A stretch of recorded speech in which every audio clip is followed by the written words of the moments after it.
ക്രിക്കി മലയാളം 2.0യുടെ ഏറ്റവും പുതിയ വീഡിയോയിലേക്ക് ഏവർക്കും സ്വാഗതം.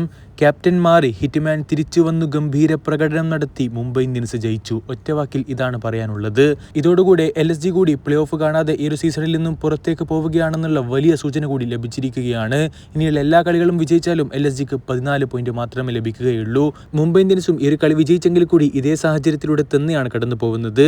ഏതായാലും ഒരിടവേളയ്ക്ക് ശേഷം ടീമിലേക്ക് തിരിച്ചെത്തിയ ഹിറ്റ്മാൻ 84 റൺസിന്റെ ഗംഭീര ഇന്നിംഗ്സുമായി മടങ്ങിവരവിൽ പൊളിച്ചെടുക്കുന്നതാണ് നമ്മൾ കണ്ടത്.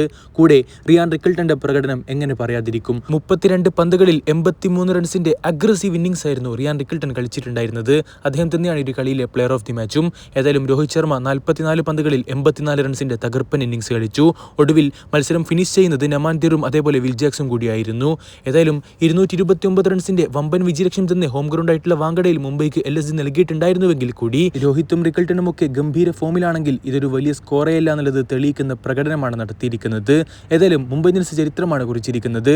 IPL ചരിത്രത്തിലെ ഏറ്റവും ഹയസ്റ്റ് സക്സസ്ഫുൾ ചേസാണ് അവർ നടത്തിയിരിക്കുന്നതും. അതെ, ഇതൊരു വമ്പൻ റെക്കോർഡ് തന്നെയാണ്.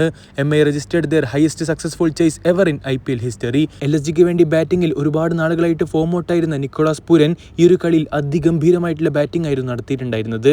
അദ്ദേഹത്തിന്റെ ആ ഒരു ഗംഭീര 300 സ്ട്രൈക്ക് റേറ്റിലുള്ള പൊളിച്ചെടുക്കലായിരുന്നു LSGയെ നല്ലൊരു സ്കോറിലേക്ക് എത്തിച്ചിട്ടുണ്ടായിരുന്നതും. പക്ഷെ എന്നിട്ടുകൂടി അവർക്ക് കളി വിജയിക്കാൻ കഴിഞ്ഞില്ല.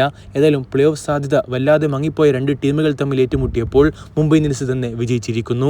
രോഹിത് ശർമ്മ മടങ്ങിവരവിൽ പൊളിച്ചടക്കിയിരിക്കുന്നു. അടുത്തൊരു വീഡിയോ ഭാഗത്ത് വീണ്ടും കാണാം. ചെറിയൊരു ഗുഡ് ബൈ.